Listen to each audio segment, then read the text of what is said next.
In diesem Video möchte ich gleich 2 Dinge mit auf den Weg geben. Zunächst eine völlig subjektive Liste, was Wellensittiche essen dürfen. Und dann ein paar Dinge, die absolut nicht auf dem Speiseplan stehen sollten. Viele Vogelhalter tun sich schwer damit, neben der Körnermischung für Abwechslung zu sorgen. Das liegt vor allem an den kleinen Vögeln selbst, denn die sind meist eher skeptisch bis ängstlich, wenn man ihnen etwas Neues zu fressen vorsetzt. Ich hatte bisher leider auch keinen sehr großen Erfolg. Dabei ist Obst und Gemüse ein wichtiger Vitaminlieferant und wie beim Menschen unverzichtbar für eine gesunde Ernährung. Deswegen hier 6 Vorschläge, wie du Abwechslung in das Vogelmenü bringst. Nummer 1 ist natürlich Obst, Gemüse und Salat. Bis auf wenige Ausnahmen abgesehen, zu denen ich später komme, können die Wellies fast alles essen. Ich habe gemerkt, dass sie vor manchen Farben mehr Angst haben, wie zum Beispiel Rot oder Orange. Wer große Angsthasen überzeugen will, fängt am besten mit Salat an. Die grüne Farbe wirkt nicht gefährlich und die Blätter eignen sich wunderbar als Zusatz im Badewasser. Ich lege immer ein paar Salatblätter in die große Wasserschale. Ein flacher Teller ohne hohen Rand reicht auch. So lassen sich vielleicht auch Bademuschel zum Planschen animieren. Basilikumblätter haben den Vorteil, dass ihr Duft ungebetene Parasiten fernhält.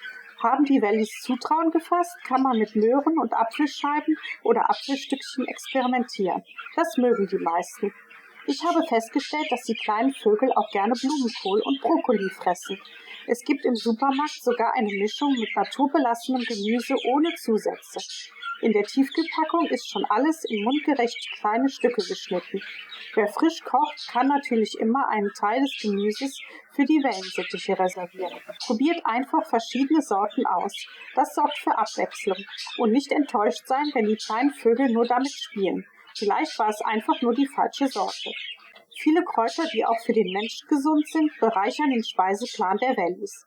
Löwenzahn und Brennnessel gehören zu den bekanntesten.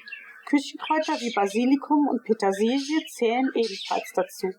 Falls ihr die Kräuter sammelt und nicht im Supermarkt oder Bioladen kauft, achtet bitte darauf, die Kräuter gut abzuwaschen. Leicht können Milben und andere Parasiten durch solche Sammelaktionen ins Vogelzimmer gelangen. Sind die Wellies nämlich geschwächt und abgemagert, weil sie nicht richtig fressen können, helfen diese 3 Varianten des Körnerfutters, die Patienten wieder aufzupäppeln. Ich habe immer etwas Eifutter und Kolbenhirse im Schrank für diesen Fall. Kolbenhirse ist etwas weicher und für die Wellensittiche so etwas wie für uns Schokolade oder Chips. Sie sind ganz wild auf die energiereichen Körnchen. Mittlerweile gibt es sogar ganze Online-Shops, die sich auf Hirse in allen Reifestadien spezialisiert haben. Man kann einmal im Jahr einen Vorrat halbreifer Hirse bestellen und dann einfrieren. Besonders leicht zu bekommen sind aber die Rispen mit gelber oder roter Hirse. Haben die Tiere eine Kropfentzündung, was in etwa einer Magenverstimmung oder Magenentzündung entspricht, denn der Kropf ist der Magen der Wellensittiche, können die Vögel meist das normale Körnerfutter nicht richtig fressen oder verdauen. Weiche Kolbenhirse ist dann eine gute Alternative.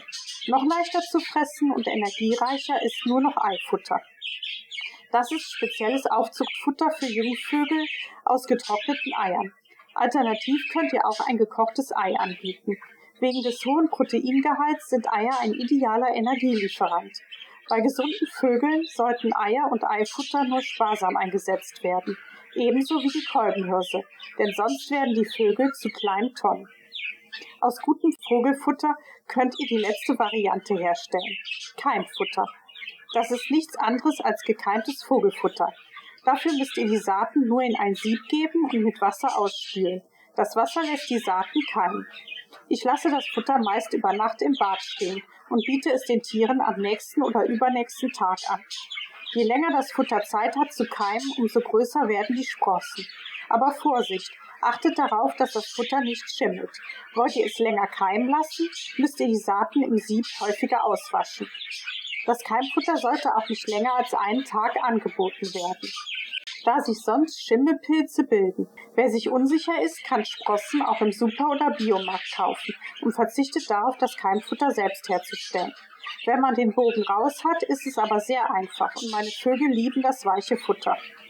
Wenn die Wellies ihr Körnerfutter zu sehr lieben und partout nichts anderes fressen wollen, könnt ihr aus dem Körnerfutter auch kleine Leckerlis wie Wellikekse machen.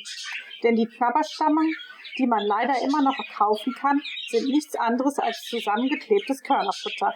Leider ist das nicht gerade gesund und deswegen nur für besondere Anlässe und in Maßen zu empfehlen. Aber die selbstgebackenen Kekse aus Vogelfutter sind eine kostengünstigere und vielleicht auch etwas gesündere Alternative. Außerdem wissen wir genau, was in den Valley-Keksen steckt, wenn wir sie selber machen. Ihr braucht für den Teig nur etwas Mehl, ein Ei und natürlich etwas Vogelfutter.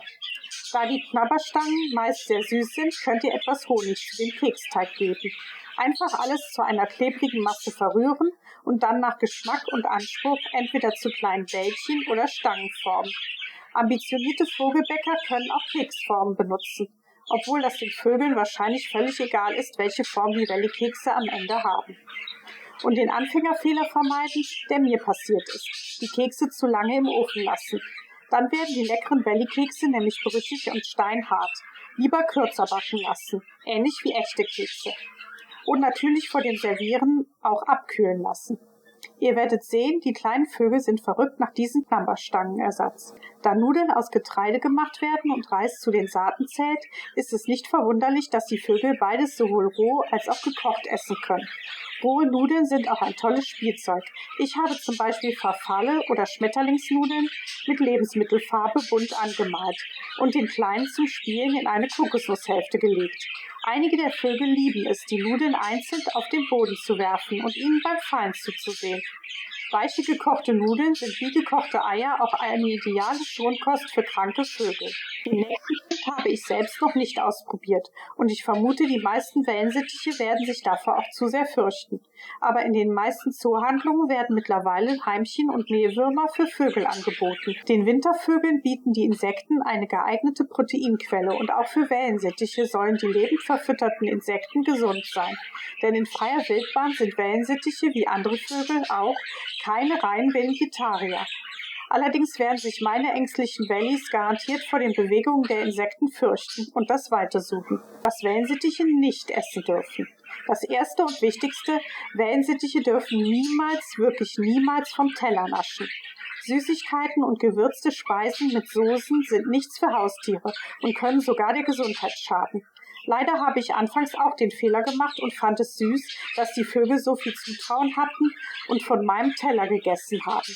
Und die Wellensittiche sind ja auch normalerweise besonders neugierig. Aber regelmäßiges Essen stark gesalzener Speisen kann zu Vergiftung führen. Daher Schnabel weg vom Menschenessen. Mit Speisen wie Joghurt und Quark. Denn die sind auch nicht zu empfehlen. Die Produkte sind zu fetthaltig und die Laktose, der Milchzucker, kann bei den Wellies zu Durchfall führen. Auch wenn es ein häufiger Tipp ist, um kranke Vögel wieder aufzupäppeln, schadet Quark mit Durchfall dem kleinen Patienten nur zusätzlich. Verschiedene Gemüsesorten sind auch schwer verdaulich oder sorgen sogar für Vergiftungen unserer Vögel.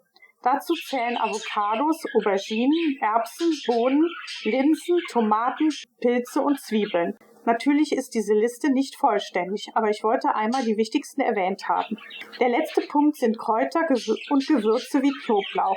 Ein weiterer Grund, weshalb Spaghetti mit Tomatensauce nicht auf dem Speiseplan der Wellies stehen sollte. Lauch, Bärlauch und Schnittlauch sind ebenfalls nicht zu empfehlen. Erdnüsse sind auch in Verruf geraten. Sie wurden gerne als Beschäftigung an Papageien verfüttert, die sie dann erstmal schälen mussten. Allerdings sind die Nüsse oft mit Schimmelpilzen belastet, zumindest wenn sie aus dem Supermarkt kommen, was zu der Krankheit Aspergillose führen kann, einem Pilz, der in der Lunge der Vögel wächst. Ich hoffe, diese hat euch Anregungen geliefert, wie ihr für Abwechslung bei der Ernährung sorgen könnt.